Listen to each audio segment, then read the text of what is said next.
Good evening. Hello, hello, hello. You may be listening to this later, so might be morning or afternoon. But welcome and thanks for joining me, whether you're live or listening to this at a recorded level. And I am going to stop those little announcements coming in. Hang on one second. Forgot to set this to do not disturb here. So I appreciate you being here, whether you're listening to this live with me now or whether you're listening to it later.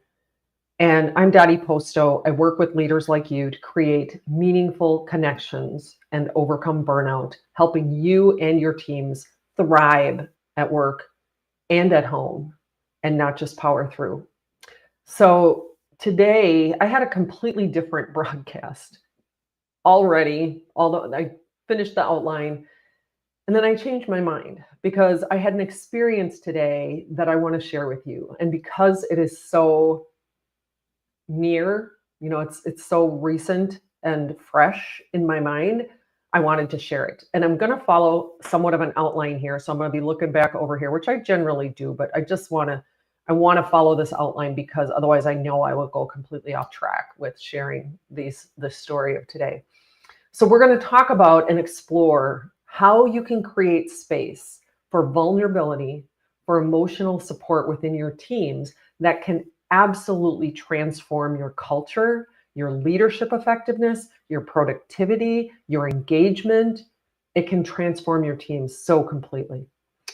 So this morning, our team that I'm working with, I'm consulting at a local organization here, and we had a retreat a few weeks back, mid-December, just before the break, literally the week, I think, the week before most people went on vacation.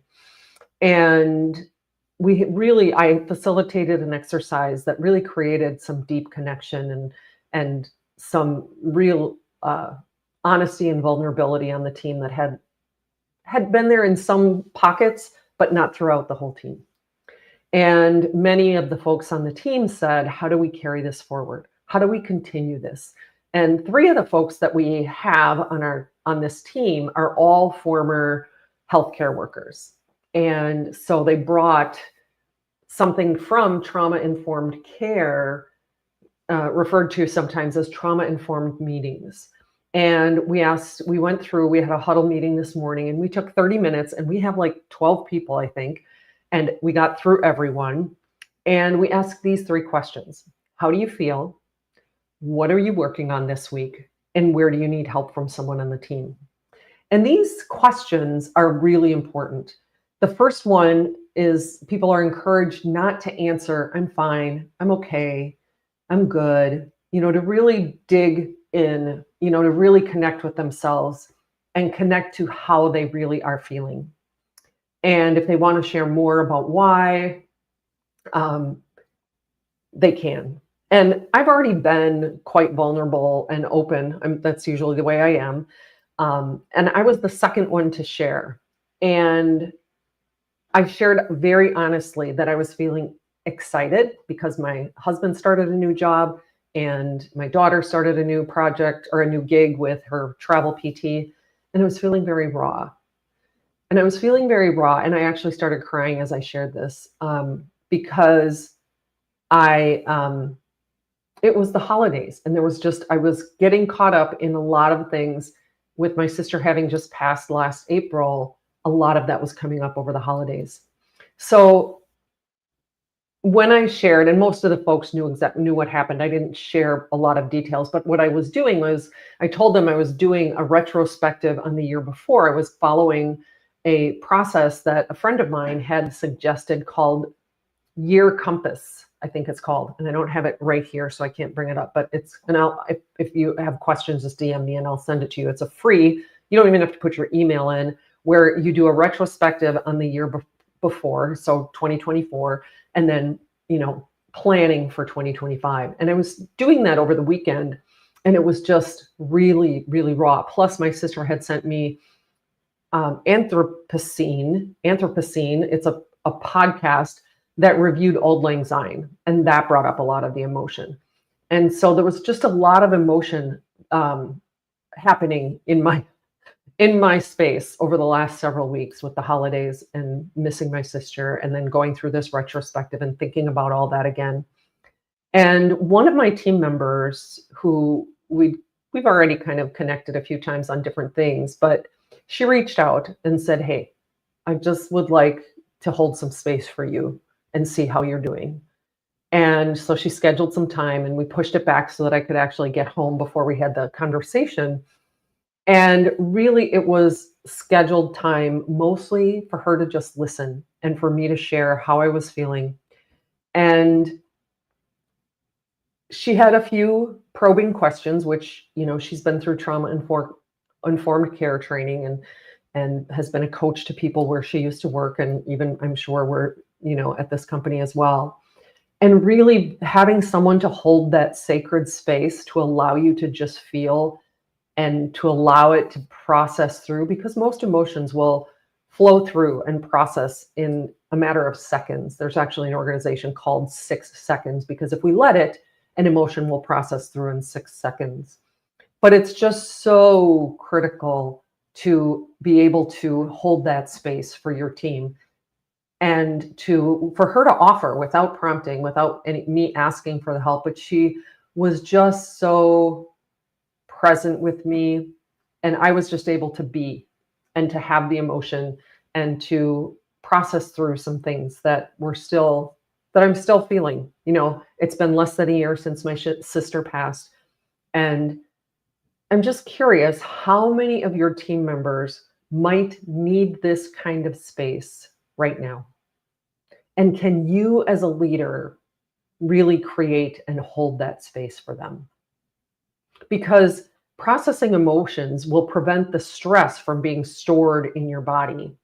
It prevents it from, when we stuff down emotions, when we stuff down stress for too long, it will create illness in our body. It will create pain in our body. Now, one of the things that you can do as a leader, as an actionable step that you can take, is to incorporate these meaningful connections, these check-ins during your team meetings. And you can use those 3 questions that we used. How do you feel?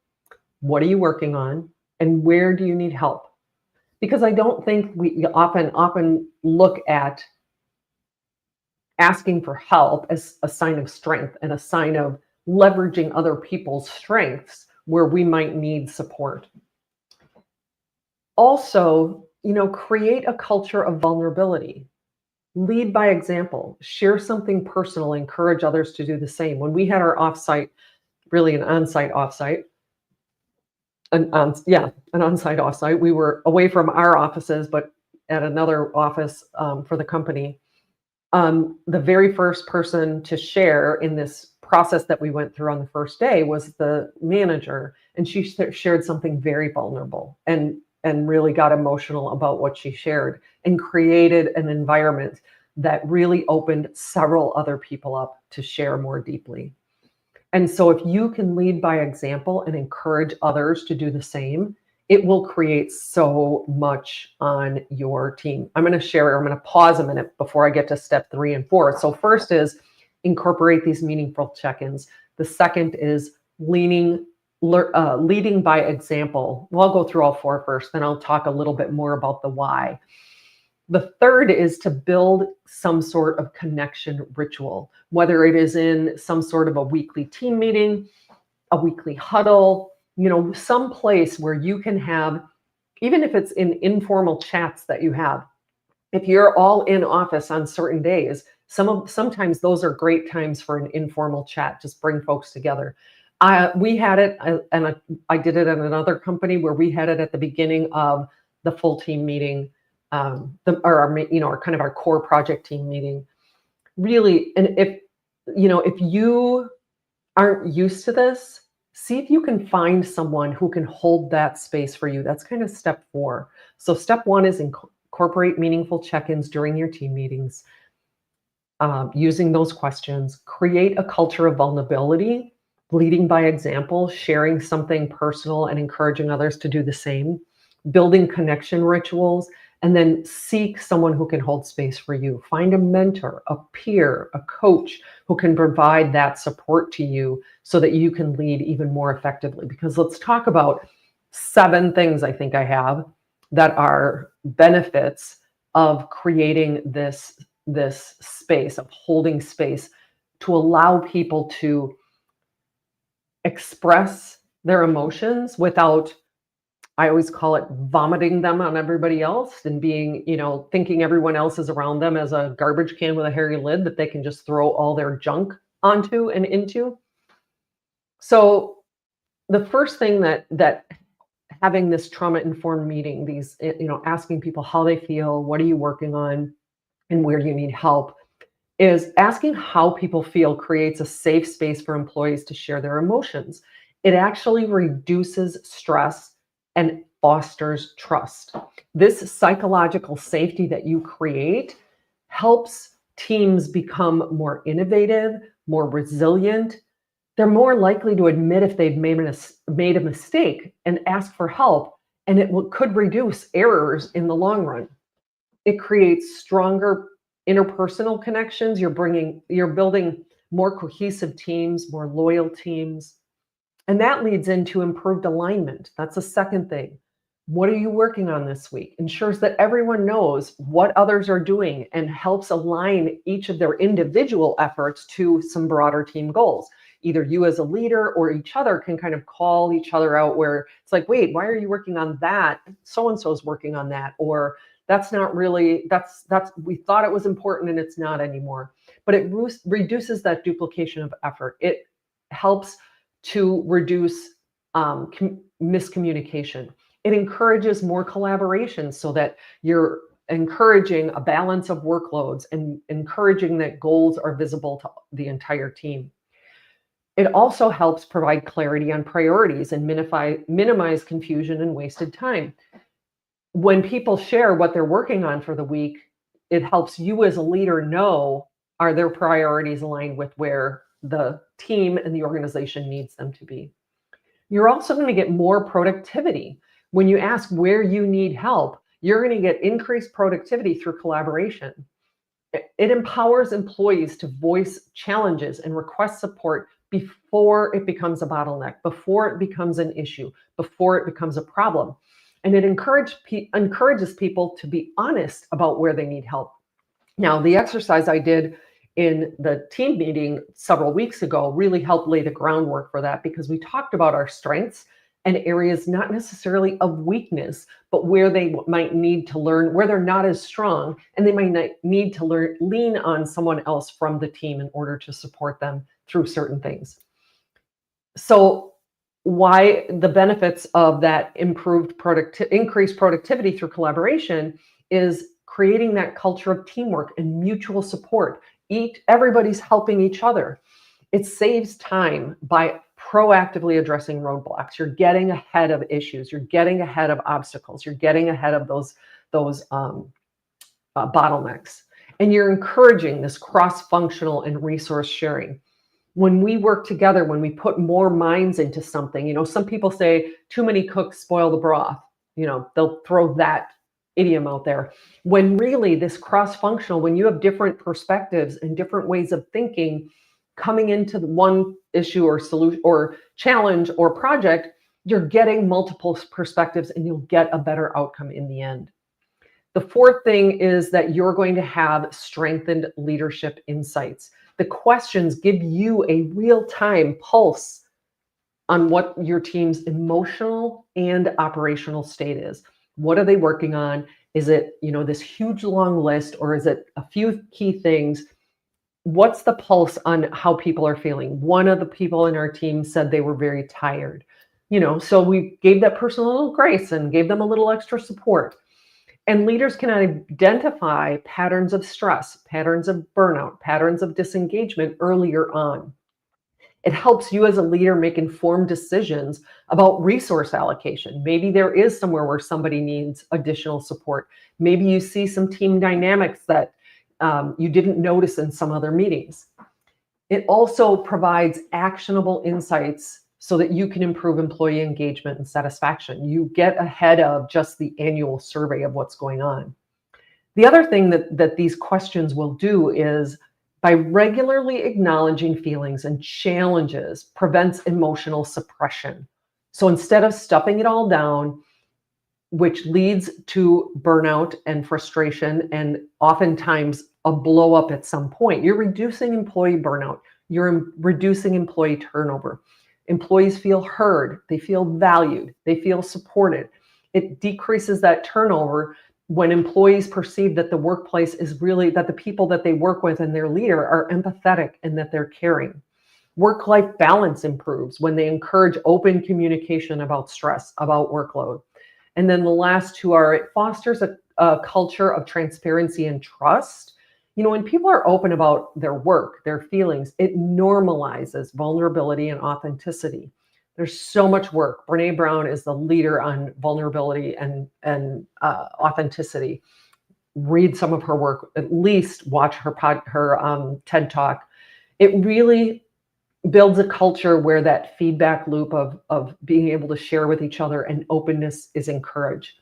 You're creating a more cohesive and connected team, which then leads to better collaboration in the long run. When employees are willing to share innovative ideas, they actually trust. It's when they trust their environment. They're not going to share, something that they think might be kind of out there if they don't trust each other. And you need ideas that are out there, because even if that might not work, it might lead to another idea and another idea and another idea that's actually the idea that is going to make all the difference for you. And then the last benefit of this process, these trauma-informed meetings, is the act of sharing these answers. You have increased engagement and increased ownership. And the act of sharing these questions and making them a regular part, and not just a once in a few, every few meetings, or once a month, or once a quarter, even worse, but they actually feel invested in the team's success. When someone says, hey, I'm going to need Joe's support on this, or I'm going to need Betsy's support on this, they'll take more initiative in their roles. They're more proactive about solving problems. They actually engage. Engagement scores will improve because they feel more valued and more empowered. So some different companies, there's several different companies that have done research and created different papers and talked about these regular check-ins. Google, Salesforce, Buffer, these practices, and several of our local healthcare facilities, because two of the women came from one of our healthcare facilities and another came from another one. We did this at our meetings in another local manufacturing company, believe it or not. So these are simple practices that you can implement right away. And I've got some tools if you're interested. Just DM me tears, not crying tears, but TIERS, DM me that. I have a tool that you can hand out to employees that gives them a vocabulary for emotion, because some people just aren't used to putting words to their emotions and putting words to their feelings. So by providing them a vocabulary to use, helps them to actually create, to connect to their emotions. And sometimes there might be something you might want to do to help them really feel into it in their body. So creating space isn't just good for your team. It is really essential for you as a leader. You in particular cannot pour from an empty cup. When you're not filled up, when you don't have this connection with your peers and your leadership, it's hard to provide the empathy and connection to your teams. So I would love to offer support to your teams. I do team consulting, as well as one-to-one coaching for women leaders in burnout. So please feel free to schedule a one-on-one call with me, and we can explore how to create this meaningful connection, this meaningful transformation within your team together. And the link is in the comments, and or it will be once this posts. I will post it out there, and I'll put it in the description of the YouTube video if that's how you're catching this. But I really want you to think about, does your team feel safe sharing how they really feel? And sometimes, maybe I'll even put together a handout at some point that talks about what are some good rules. But there's some, or I'll put together a list of some of the resources that we had as a team before we went into this practice. Just some background information. I can provide that as well. I hope you enjoyed this live broadcast.